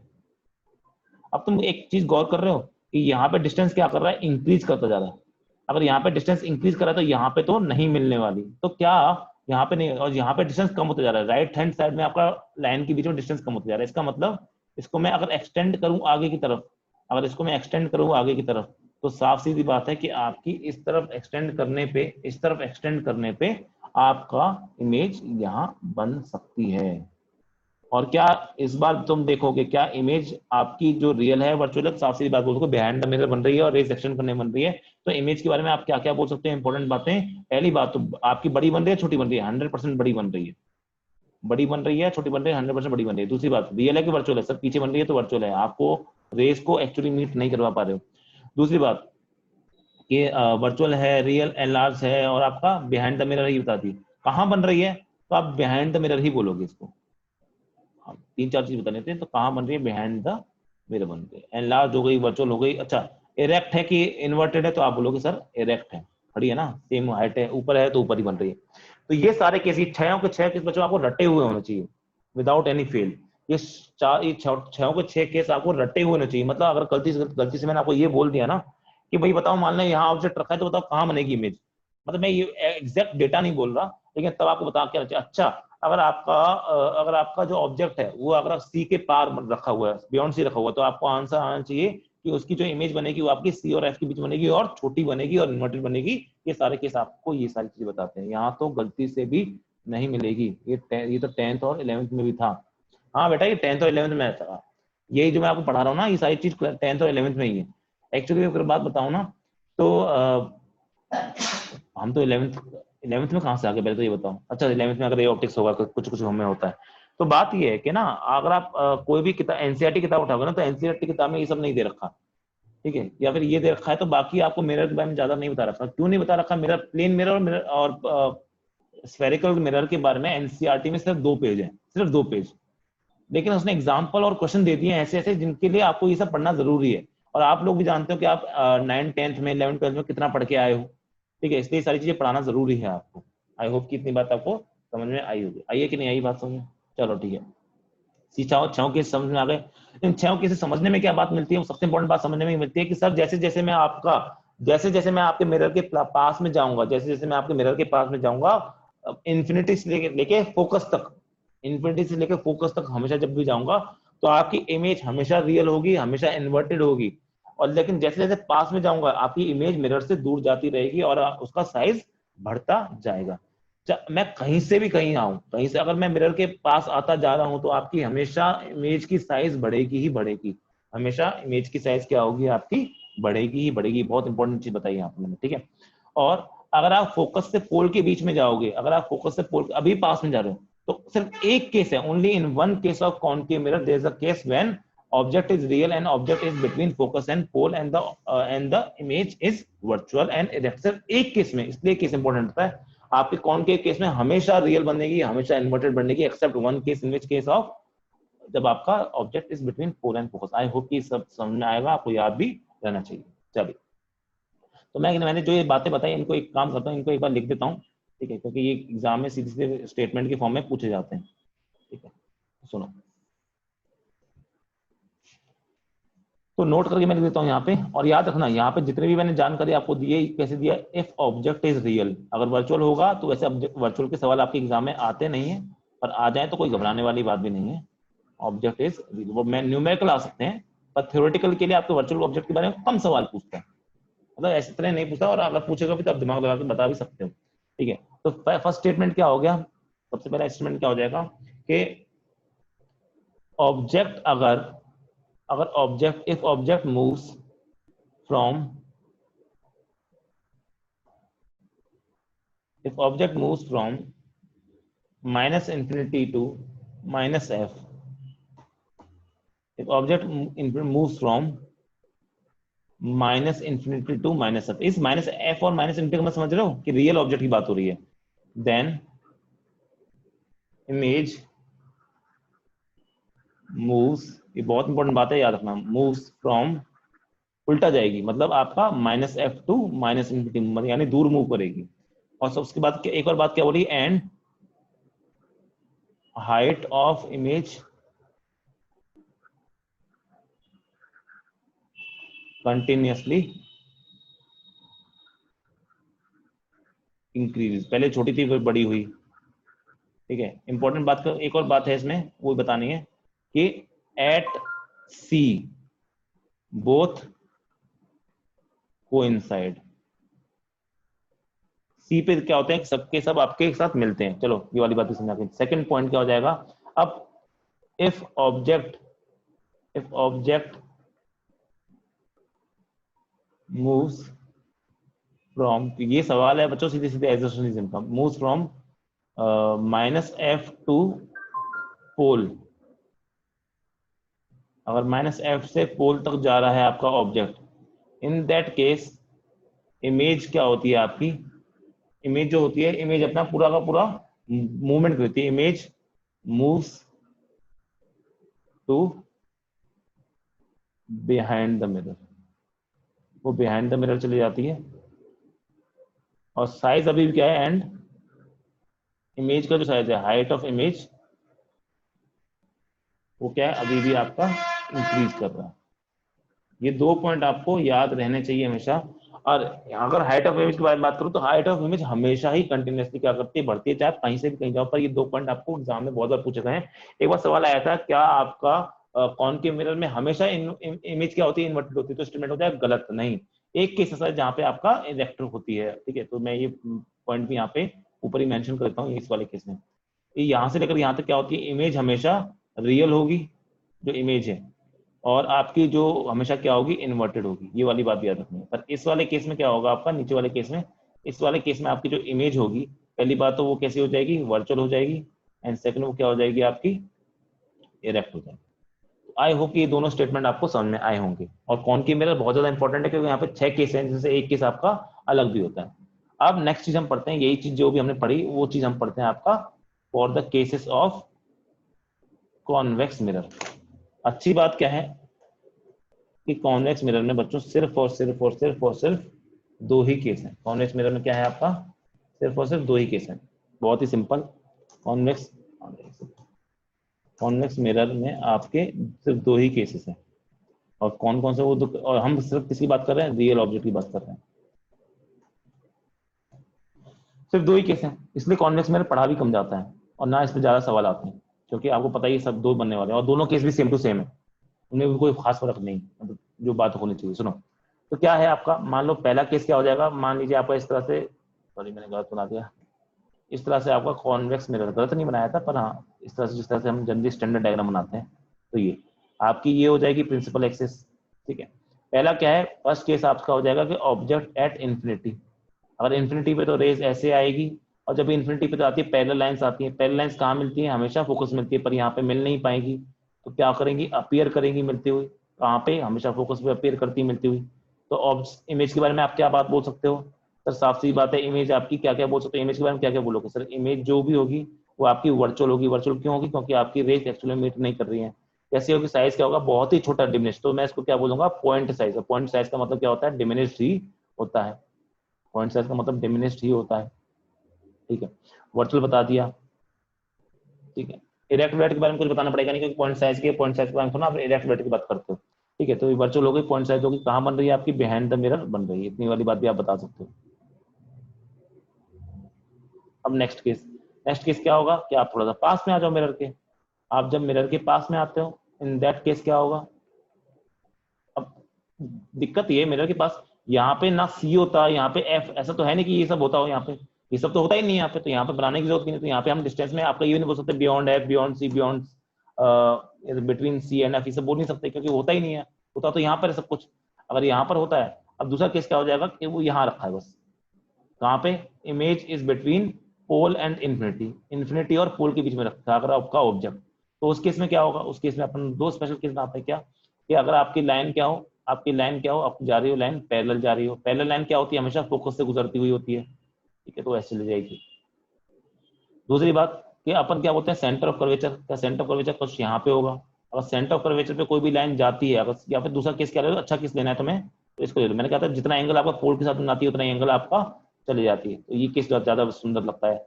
डायग्राम यहाँ पे भी रे को एक्सटेंड करना पड़ेगा, तो इमेज क्या बनेगी, यहाँ पे क्या बनेगी इमेज। फिर से आप इमेज के बारे में क्या क्या कमेंट कर सकते हो, सर इमेज आपकी कैसी है, वर्चुअल है, क्यों बिहाइंड द मिरर बन रही है यहाँ के ना, बिल्कुल सही बात है। कैसी बन रही है, छोटी बन रही है, बड़ी बन रही है, तो आप लोग डिमिनिश्ड यानी स्मॉल साइज बन रही है आपकी, ये बात भी समझ आ गई। दूसरी बात बिहाइंड द मिरर बन रही है, बिल्कुल बन रही है, ठीक है, तो ये सारी सारी चीजें हम आपका बोल सकते हैं फॉर द केस ऑफ, तो दोनों केस देखो ना, तो दोनों केस में तुम क्या बोल सकते हो, दोनों केस में सर आपकी वर्चुअल आ रही है, दोनों केस में आपकी डिमिनिश्ड आ रही है, आपकी पॉइंट साइज जो डिमिनिश्ड ही होती है ना, और दोनों केस में आपकी बिहाइंड द मिरर आ रही है, इसलिए कॉन्वेक्स मिरर पढ़ना बहुत ईजी होता है और इसके सवाल जो बनते हैं बहुत ही कम बनते हैं, बिकॉज आपके दोनों केस में सेम ही आंसर आते हैं। तो याद रखने जब भी, और देखो मैंने कोई भी बात वर्चुअल ऑब्जेक्ट के बारे में नहीं बोली है, वैसे वर्चुअल ऑब्जेक्ट पे सवाल आते भी बहुत कम है, लेकिन कोई भी बात मैंने वर्चुअल ऑब्जेक्ट के बारे में नहीं बोली, जब वर्चुअल ऑब्जेक्ट होगा दुनिया पलट सकती है, दुनिया आपकी चेंज हो सकती है, बहुत ज्यादा चेंज नहीं होती, फिर भी अगर आपका मन होगा तो मैं कहीं बता दूंगा, इस सवाल के थ्रू बता दूंगा, पर अभी कोई जरूरत नहीं। तो याद क्या रखना है कि आपका वर्चुअल ऑब्जेक्ट बनता है हमेशा in case of convex mirror, लेकिन रियल ऑब्जेक्ट देखो अगर कभी भी वर्चुअल क्वेश्चन आए आपके सामने कि सॉरी वर्चुअल बोल रहा हूँ, कभी भी आपके एग्जाम में क्वेश्चन आता है कॉन्वेक्स मिरर का और ऑब्जेक्ट रियल है, मैं नहीं बोल रहा हूँ पर बोल भी रहा हूँ तो बात समझ जाना, अगर कभी भी कॉन्वेक्स मिरर का क्वेश्चन आएगा तो आपका वी का आंसर हमेशा प्लस में ही आना चाहिए, अगर आपका आंसर वी का प्लस में नहीं आ रहा है then your answer is wrong. दूसरी बात आपकी हमेशा जो मैग्निफिकेशन है वो भी प्लस में आनी चाहिए, अगर वो प्लस में नहीं आ रही तो आपने क्वेश्चन गलत किया है, ये सारी चीजें अपने आप आपको बता देगा कि आप क्वेश्चन को सही कर रहे हो गलत कर रहे हो। आई होप कि इतनी सारी बातें आपको समझ में आई होगी। अरे आया नहीं आया समझ में, बता दो जल्दी जल्दी जल्दी जल्दी जल्दी बताओ, समझ में आ रहा है नहीं आ रहा है कि बस मैं ही अपनी तरफ से समझ रहा हूँ सारी सारी चीजों को, आ रहा है ना समझ में। आवाज कट रही है सब्जी थोड़ी थोड़ी, तब खत्म हो गया ना तो अभी, चलो लेकिन आ गया समझ में, चलो वेरी गुड, ये तो सबसे अच्छी बात है कर दी। चलो बहुत बड़ी बात है समझ में। अब एक काम करते हैं, एससी वर्मा खोल रहा हूँ मैं, एससी वर्मा का एक सवाल उठाते हैं, आसान सवाल है, और एससी वर्मा सुन के जिन लोगों के मन में डर बैठता है ना उनका डर दूर करने वालों के एससी वर्मा में कितने आसान सवाल हो सकते हैं मैं ये बताना चाह रहा हूँ आपको इनडायरेक्टली। ऐसे मैं क्वेश्चन नहीं उठाऊंगा और एग्जाम्पल नहीं उठा रहा, एग्जाम्पल आप लोग खुद कर लेना। कोई ना, thank you sir, good night. अरे गुड नाइट कौन तुम कह रहे हैं, आपको गुड नाइट, आपको नींद आ रही है आप जा सकते हैं। हम एक सवाल करेंगे बस, एक सवाल, उसके बाद अपन छुट्टी कर देंगे आज की, तबीयत मेरी भी खराब है यार, इतने समझदार तुम हो। करें एक सवाल, ठीक है सवाल ढूंढ लूं पहले, एचसी वर्मा का कोई ठीक ठाक सवाल, सब इतने आसान आसान सवाल है ना, मेरा करवाने का मन नहीं कर रहा है लेकिन फिर भी मैं करवाऊंगा, चिंता मत करो। चलो करते हैं अपन क्वेश्चन, एक क्वेश्चन कर लेते हैं उसके बाद छुट्टी कर देंगे। एचसी वर्मा का ही आप जब बुक उठाओगे तो उसमें आपका एक्सरसाइज का ही शायद 6th क्वेश्चन है, हाँ 6th क्वेश्चन है, मैं तो इजी वाला करवा रहा हूँ। क्वेश्चन आपको दे रखा है, ठीक है, क्वेश्चन की मैं वो लिखता हूँ लाइन ताकि आपको क्वेश्चन खुद पढ़ो और खुद आंसर निकालो। क्वेश्चन में आपको दे रखा है कि एक second, 3 centimeter tall object is placed in front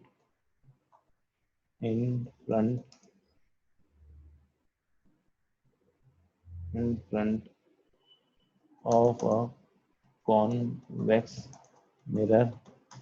ये समझते ही आप समझ जाओगे कि आपका आंसर क्या होने वाला है, आप अपना आंसर आप खुद चेक कर लोगे, मेरे को आपको बताने की जरूरत नहीं पड़ेगी कि आपका आंसर गलत आ रहा है सही आ रहा है, अगर आपको केसेस याद होंगे, ठीक है। Focal length 6 centimeter at a distance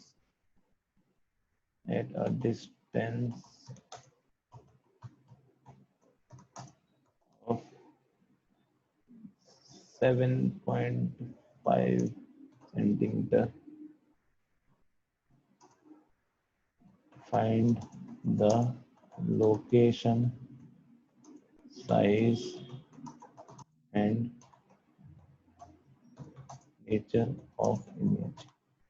चलो करके बताओ क्वेश्चन, अभी बिल्कुल बहुत ही इजी क्वेश्चन दे दिया मैंने, और ऐसी वर्मा क्वेश्चन है तो जो लोग घबराते हैं ना ऐसी वर्मा के नाम से, वो लोगों ने अरे यार हम क्यों घबराते थे, मेरा वही काम है आपको खत्म करना। तो पहली बात तो बहुत सारी चीज तो ना आप बिना पेन उठाए बताओगे। मैंने क्या बताया, मेरा मेरा काम ये है कि आपको क्वेश्चनों को छोटे से छोटे टाइम में भी करना है। तो कॉन्वेक्स मिरर देखते ही साफ साफ दिख रहा है कि आपका ऑब्जेक्ट रियल है। तो स्टेटमेंट देखते आप बता दो कि नेचर, तो आप बिना सोचे बता दो नेचर कैसा कॉन्वेक्स मिरर है क्या। सर नेचर आपका पहली बात तो स्मॉल साइज होगा या फिर डिमिनिश होगा, दूसरा आपका वर्चुअल होगा, बिहाइंड द मिरर होगा। इतना तो आप बिना पेन उठाए बता सकते हो। अब वैल्यू निकालने वाली बात वो तो आप कर सकते हो, रियल होगा वर्चुअल होगा, आप वर्चुअल बता सकते हो, इरेट बता सकते हो। दो चीज तो बताई दी ना आपने, बिहाइंड द मिरर बता दी, तीन चीज बता दी आपने, और क्या बचा है बताने के लिए? कुछ बता ही नहीं, बता नहीं। तो इतना तो आप खुद ही बता सकते हो हमेशा से, ठीक है। तो ये केस याद करने का फायदा है, ठीक है। अगर आपको केस याद है तो आप चुटकी में आंसर करके आओगे, ठीक है। ये आखिरी क्वेश्चन है। मेरी भी तबीयत थोड़ी खराब है, पर आई होप कि मेरी खराब तबीयत आपके प्रिपरेशन के बीच में कभी नहीं आएगी, ये मेरी गारंटी है, ठीक है। करो करो करो, कोशिश करो, कोशिश करो ना, कोशिश करने वालों की हार नहीं होती।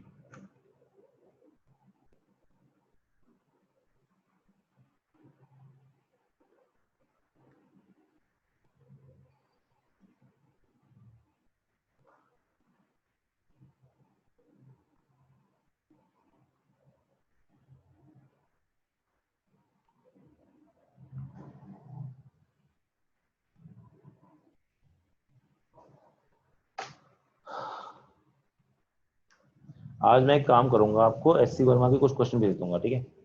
एससी वर्मा के कुछ क्वेश्चन, कुछ मुश्किल से 10 क्वेश्चन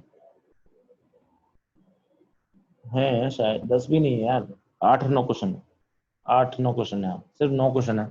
आपको आज मैं 9 क्वेश्चन भेजूंगा एससी वर्मा के, वो आप लोग ट्राई करना, ठीक है। मैं ट्राई करूंगा कि एससी वर्मा की कहीं से पीडीएफ मिल जाए, वैसे मिल जानी चाहिए, मैं मार्क करूंगा पीडीएफ लेके अपन कर सकते हैं। एससी वर्मा है कि नहीं आप लोगों के पास, पहले ही बता दो, अगर ना हो तो फिर मैं आपको फोटो खींच खींच के भेजूं। कितने लोगों के पास में एससी वर्मा है, हाँ या ना कर दो बस। वैसे होगी नहीं, सबके पास तो नहीं होगी, कुछ कुछ लोग इधर उधर की किताबें पढ़ रहे हैं, नहीं है ना, किसी एक के पास भी मैं भेज दूंगा, मैं बना के देता हूँ। तो एससी वर्मा में कुछ ऑब्जेक्टिव क्वेश्चन भी है, ठीक है। तो कुछ ऑब्जेक्टिव क्वेश्चन भी भेजूंगा आपको, मतलब जो भी क्वेश्चन, शॉर्ट आंसर क्वेश्चन बहुत अच्छे होते हैं, वो नहीं करने आपको, अभी नहीं करने। अभी लगभग 2-3 महीने बाद हम शॉर्ट आंसर भी ट्राई करेंगे, ठीक है, अभी नहीं करने आपको। कुछ इसमें ऑब्जेक्टिव क्वेश्चन वो करने हैं आपको, वो करने, क्योंकि same to same objective question exam में उठ के हुए आए हुए कई बार। एक और बात याद रखना, कभी कभी है ना, जो एचसी वर्मा है वो डाइवर्जिंग मिरर और कन्वर्जिंग मिरर का नाम यूज करता है, मैं बता देता हूँ। डाइवर्जिंग मिरर और कन्वर्जिंग मिरर का नाम भी वो इस्तेमाल करता है। तो कन्वर्जिंग का मतलब जो चीज आपको कन्वर्ज कर दे, कन्वर्ज मतलब लाइनों को पास में लेके आ जाए। तो कन्वर्जिंग जब शब्द इस्तेमाल करेगा तो कन्वर्जिंग मिरर का मतलब हो जाएगा आपका कॉनकेव मिरर, जो कि वो बाद में कन्वर्ज कर देता है ना। यही चीजें उल्टी हो जाएंगी लेंस में। और दूसरा होता है डाइवर्जिंग मिरर, इस्तेमाल करता है शब्द का नाम वो, तो डाइवर्जिंग मिरर का नाम हो जाएगा जो रेस को डाइवर्ज कर दे, यानी दूर फेंक दे। तो दूर कौन फेंकता है? आपका कॉन्वेक्स मिरर दूर फेंक देता है। तो ये शब्द का इस्तेमाल करेगा। तो मैं जब आपको क्वेश्चन भेजूंगा तो आप उसमें से लगा सकते हो। बच्चों के आंसर आ रहे हैं, आपका एपीजी का आंसर है 10/9 4/9 वर्चुअल इरेक्ट। रियाज जी का आंसर है 18 सेंटीमीटर बैंड में 18/7.5 वर्चुअल। ये भी क्या होता है? 18/7.5 क्या होता है? स्वरूप बताओ ना। तृप्ति जी वर्चुअल इरेक्ट डिमिनिशन, अरे बेटा ये तो मुझे ही पता है, तुमने क्या बता दिया तृप्ति जी? फिर 10 वर्ग लिख रही हो, sorry 10/9 centimetre, let me check, ठीक है। तो ओ ओ ओ ओ ओ ओ ओ ओ ओ ओ कहाँ है, कौन सा क्वेश्चन था? सिक्स्थ का आंसर आपको मैं सामने चिल्ला चिल्ला के बताता हूँ। सिक्स्थ का आंसर है 10 centimetre from the mirror on the side opposite to the object. Opposite to the object का मतलब बिहाइंड द मिरर। और हाइट ऑफ इमेज है आपकी 1.33 centimetre and it is virtual in erect. चलो क्वेश्चन करते हैं, फिर उसके बाद छुट्टी करेंगे ना, और टाइम हो गया। चलो चलो चलो, आ जाओ आ जाओ मैदान में। पहले तो जब भी आपका रे ऑफिस से क्वेश्चन आ जाए, पहले तो फिगर बनाया करो। पहली बात क्या दे रखा है? 3 सेंटीमीटर वाला कौन सा मिरर है? कॉन्वेक्स। बना दो, यहाँ पे बना दिया सर हमने, कॉन्वेक्स मिरर बना दिया। देखो इतना प्यारा सा सुंदर से बनाया है, प्रिंसिपल बना दो, बना दिया। 3 सेंटीमीटर टॉल ऑब्जेक्ट है, कहाँ रखा है आपका? देखो फोकल लेंथ दे रखी है बाबा की कितनी? 6 सेंटीमीटर, ठीक है, लिख दिया यहाँ पे। एट डिस्टेंस, कितना डिस्टेंस रखा है? 7.5 सेंटीमीटर पे। इन फ्रंट है ना, इसलिए देखो इन फ्रंट है इसलिए हमने यहाँ रखा। ये होगा 7.5। यहाँ पे कितनी हाइट दे रखी है इसकी? सर इसकी हाइट दे रखी है मुझे 3 सेंटीमीटर दे रखी है। अब ये जो भी सवाल में दे रखा है इसके आधार पे मैं लिखूंगा गिवन क्या है। तो मैं लिखूंगा यू कितना आपको? -7.5। देखो माइनस प्लस का ख्याल रखना अच्छे से। अब जिन बच्चों को -7.5 लिखने में तंगी आती है, मेरे को पता है, बाय एक्सपीरियंस लिख पा रहा हूँ, याद रखना -7.5 का मतलब होता है 40 बाय सॉरी -75 का 7.5 का मतलब होता है आपका -30/4 है, मुझे पता है इसलिए मैं बता रहा हूँ, नहीं तो कोई गड़बड़ नहीं होगी, आप तब भी तो क्या करोगे, डिवाइड बाय 10 करो, काटापिटी मचाओ, डिवाइड बाय 10 करके काटापिटी मचाओगे, आपका 30/4 आ जाएगा। जनरली फ्रैक्शन में सॉल्व किया करो।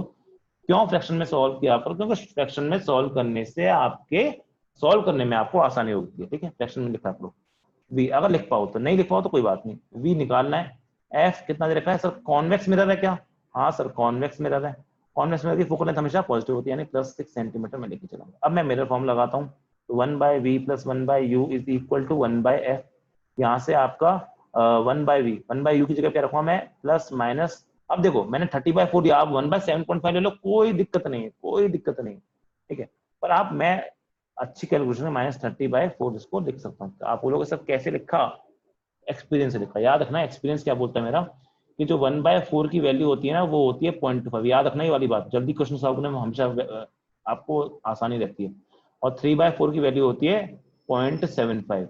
अगर यहाँ पे 7.5 लिखा है तो इसका मतलब क्या है, इसमें 10 का मल्टीप्लाई किया, यानी ये 15/2। हाँ बिल्कुल 15/2 भी ले सकते हो, कोई प्रॉब्लम वाली बात नहीं। और 15/2 भी ज्यादा अच्छा ऑप्शन है, मुझे याद है इसलिए मैंने उसका यूज किया। 15/2 भी बहुत अच्छा, सही है, वेरी गुड। फोकल लेंथ को हम क्या सकते हैं यहाँ पे? 6 रख सकते हैं। तो यहाँ पे आपका हो जाएगा 15/2। मैं क्यों नहीं लिख रहा, ये भी तो मैं भी दिख जाएगा। ठीक है, +4/30 इसलिए नहीं लिख रहा क्योंकि जिन बच्चों को एलसीएम से करने की आता है ना, तो ये सब एक्सपीरियंस से आता है। जो मैं नंबर ले रहा हूँ वो क्यों ले रहा हूँ, सब एक्सपीरियंस से आता है। यहाँ 30 देने से फायदा क्या है, क्योंकि एलसीएम 30 होता है। अब बोलो सर आप तो अब एलसीएम से करो, कई बोलते हैं एलसीएम से लो, कभी मत करो। देखो जहां पे जिस तरह से जितना सिंपल आंसर आ पाए ना, उतना सिंपल करना जरूरी है। नहीं है मन, दुखी नहीं होंगे। 30 + 6 × 4 डिवाइडेड बाय 6 × 30, नाराज नहीं होना बस। ठीक है, तो यहाँ पे आ जाएगा 24 + 30 तुम्हारा हो जाएगा 54 डिवाइड बाय 6 × 30। काटापिटी मचाओगे, 6 9 54 पाओगे, अभी 3 से 3 को काटोगे और यहाँ पे 10 लाओगे, तो आपका जो v निकल के आएगा बच्चों, v will come out to be, यानी image distance will come out to be 10/3। क्या बच्चे को पता था कि आपका ये प्लस में आंसर आना चाहिए? हाँ सर प्लस में आना चाहिए, बिकॉज आपका बिहाइंड द मिरर बनना ही चाहिए, क्योंकि मुझे कॉन्वेक्स मिरर में पता है आपकी हमेशा बिहाइंड द मिरर बनती है। तो इसको मैं +3.33 सेंटीमीटर के आसपास बोल सकता हूँ। कहाँ बनेगी सर? बिहाइंड द मिरर बनेगी। ठीक है, अब बिहाइंड द मिरर बन रही है तो साफ सीधी बात है, कैसे होगी? वर्चुअल होगी कि रियल होगी? सर साफ सी बात है वर्चुअल होगी, ये तो होनी भी चाहिए थी, हमें पता ही है। दूसरी बात, अगर हम बात करते हैं मैग्निफिकेशन से, HI/HO का फॉर्मूला लगाते हैं, 9 की जगह 3 लिख दिया, ऐसे नहीं करते ना, पाप है ऐसा करना। ठीक है, जल्दबाजी उतनी मचाओ कि उससे आप घर पहुंच पाओ, इतनी जल्दबाजी भी ठीक नहीं ना, कि भाई पता लगा बीच में लुढ़क गए। ठीक है, तो जल्दबाजी अच्छी है, पर ना सावधानी हटी दुर्घटना घटी वाली बात है, उसको भी बचा के रखना। यहाँ पे HO कितना देखा आपको? 3 प्लस, प्लस लेंगे क्योंकि ऊपर की तरफ है, -v कितना है आपका? 10/3 लिखो, 3.33 मत रखो, क्योंकि उसको मैंने कहा ना हमेशा फ्रैक्शन में लिखा करो, क्योंकि यहाँ पे हर चीज आपका फ्रैक्शन में सॉल्व करने से ज्यादा अच्छे से आंसर आते हैं। तो 10/3 हो जाएगा। यहाँ पे आपका u कितना है सर? u है आपका 7.5, और 7.5 को मैंने 30/4 रखा था। देखा कितनी जल्दी जल्दी आंसर हो रहे हैं। यहाँ से 0 से 0 हटा, ये 3 से ये 3 खा गए एक दूसरे को, ये 3 से 3 आ गए, ये 4 ऊपर जाएगा, 3 नीचे आएगा, इतना दिमाग आप बता ही सकते हो। तो HI, अच्छा माइनस को कहीं छोड़ दिया, यहाँ माइनस होगा ना, माइनस माइनस प्लस कर जाएगा, प्लस तो आना ही चाहिए था, मुझे पता है डायरेक्ट बनती है हमेशा। तो आ जाएगा आपका 4/3 सेंटीमीटर, और 4/3 की वैल्यू बच्चों क्या होती है? इट इज 1.33 सेंटीमीटर होती है। ठीक है, प्लस आना चाहिए था, आ भी रहा है। दूसरी बात, 1.33 आपका 3 से छोटा है, साफ सी बात है डिमिनिश आना भी चाहिए था, आ भी रहा है। तो देखो मैंने आपको जो चीजें अभी समझाई, केसेस कराए, उनसे आप 2 बातें समझ पाए कि आप बहुत सारी चीजें ना खुद कर सकते हो, डिमिनिश्ड होगी और आपका इरेक्ट होगी। क्या अगर आपने जो पिछला कॉन्वेक्स वाला मिरर वाला केस पढ़ा था, देखो इसमें आपने देखा क्या हमेशा वर्चुअल बनती है? हाँ हमेशा वर्चुअल। क्या हमेशा डिमिनिश बनती है? हाँ हमेशा। क्या हमेशा बिहाइंड द मिरर? हाँ हमेशा बिहाइंड द मिरर। क्या वही चीज यहाँ पे भी हो रही है? हाँ सर वही चीज यहाँ पे हो रही है। क्या हमेशा वर्चुअल बन रही है? हाँ। क्या हमेशा बिहाइंड द मिरर? हाँ। क्या हमेशा डिमिनिश? हाँ। क्या हमेशा इरेक्ट? तो मैंने वहां पे इरेक्ट नहीं लिखा था ना, यहाँ पे लिखा था, यहाँ पे इरेक्ट। तो ये हमेशा होता है। अगर आपको क्वेश्चन में, अब देखो क्वेश्चन कैसे आते हैं एग्जाम में, एग्जाम में क्वेश्चन आएंगे, आंसर में लिखा होगा 1.33 सेंटीमीटर, एक ऑप्शन होगा बिहाइंड द मिरर, एक ऑप्शन होगा इन फ्रंट ऑफ द मिरर, एक ऑप्शन होगा इरेक्ट, एक ऑप्शन होगा ये सब करके। तो आप कम से कम जो बिना कैलकुलेटिव पार्ट है उसको तो सॉल्व कर पाओगे ना, मैग्नीफाइड होगी ना सर। अगर एक से, अरे मेरे प्यारे बालक हैप्पी, मैग्निफिकेशन थोड़ी ना एक से कम है यहाँ पे, ये अपने HI निकाला है ना बेटा। अगर HI 1.33 है ना, HI 4/3 है, HI 4/3 है और HO तुम्हारा, तो ये होगा ना मैग्निफिकेशन 4/3 डिवाइडेड बाय अपॉन 3। तो जब इसको काटोगे तो ये 4/9 आएगा ना, ये <1 है, समझ रहे हो? मैं इमेज की हाइट निकाल रहा हूँ, मैं मैग्निफिकेशन नहीं निकाल रहा हूँ, वो तो मुझे पूछा ही नहीं ना। और मैग्निफिकेशन की हेल्प से आप इमेज निकालते हो, मैग्निफिकेशन वैल्यू 1 से कम होती है तो आप डिमिनिश बोलते हो, मतलब बड़ी होती है तो आप डिमिनिश बोलते हो 1 से, ठीक है। चलो आई होप कि ये सवाल सबको समझ में आया, आया या नहीं आया सबको समझ में? क्या बहुत सारे डाउट भी क्लियर हो? अब सवाल को जल्दी करने की टेक्निक पता चली। अब देखो याद करो, मैंने आज की क्लास में जो आपको क्वेश्चन पहले करवाए थे, मैंने आज की क्लास में जो क्वेश्चन आपको पहले करवाए थे, देखो ये वाले क्वेश्चन, क्या इन सारे केसेस में आप जो नेचर है ये डिमिनिश इरेक्ट, क्या ये डायरेक्ट नहीं बता सकते थे आप? अगर आपको वाले केस जो पता मैंने अभी बताया, क्या आप ये देखा कॉन्वेक्स सीधे वर्चुअल इमेज, बहुत सारे बच्चे वहां पे आपका गलत आंसर दे रहे थे नेचर ऑफ इमेज के बारे में, तो वर्चुअल इमेज डिमिनिश का डायरेक्ट नहीं बता पाओगे, बिल्कुल बता पाओगे। यहाँ पे आओ, क्या कौन की मिरर है? हाँ सर कौन की मिरर है, चलो इसको नहीं, इसको देखते हैं, तो वर्चुअल ऑब्जेक्ट का सवाल है, इसको देखते हैं। अब देखो इस सवाल के देखो नेचर आप कितना जल्दी बता पाओगे, कितना जल्दी बता पाओगे आपको बताना चाह रहा हूं मैं, वो समझ जाओगे ना। तो देखो आप सवाल उसी से खत्म करें जहां से, मतलब क्लास उसी से खत्म करें जहां से शुरू की थी। तो यहाँ पे क्या है, यू आपका 60 है, फोकल लेंथ कितना है 20, तो खुद दिमाग लगाओ सर, क्या यहाँ पे फोकस होगा? हाँ। क्या यहाँ पे सेंटर कर्वेचर होगा? हाँ। फोकस कितनी दूरी पे? 20 पे। सेंटर कर्वेचर कितनी दूरी पे? 40 पे। तो ऑब्जेक्ट का रखा है सर, ऑब्जेक्ट रखा है 60 पे, क्या आपका ऑब्जेक्ट बियॉन्ड सी रखा है? हाँ सर ऑब्जेक्ट बियॉन्ड सी है। अगर ऑब्जेक्ट बियॉन्ड सी होता है तो उसकी इमेज क्या बनती है सर? सी और एफ के बीच में। अब सी और एफ के बीच में बनती है, मतलब आपका 40 से 20 के बीच का आंसर आना चाहिए। तो देखो ऑप्शन में तुम सीधे आंसर मारोगे, आप अगर आपको ऑप्शन में दिए जाएंगे ना तो सीधे ऑप्शन से ऐसे टुक टुक करके आंसर मारते आओगे। ऑप्शन चेक करना, अगर किसी भी ऑप्शन में आपका आंसर 20 से 40 के बीच का नहीं है तो आपका वो ऑप्शन गलत है। आपका आंसर क्या 30 आ रहा है, क्या वो 20 से 40 के बीच में? यहाँ से 20 से 40 के बीच में आना भी चाहिए था, आ भी रहा है। दूसरी वाली बात, क्या मैं जानता हूं कि जैसे जैसे आपका ऑब्जेक्ट यहाँ पर रखा है तो क्या जो इमेज बनती है क्या वो छोटी बनती है? क्या इमेज छोटी बनती है इन्वर्टेड बनती है? तो देखो आप इन्वर्टेड डायरेक्ट बता पाओगे, बता दिया। छोटी बनती है डायरेक्ट बता पाओगे। हाइट ऑफ इमेज उसको तो आपको कैलकुलेट करना पड़ेगा, उसको कैलकुलेट, पर ये जो नेचर वाली चीज है ना, रियल बनेगी, हाँ रियल बनेगी, इन्वर्टेड बनेगी, सब। क्या ये सारी चीजें आप बता पाओगे?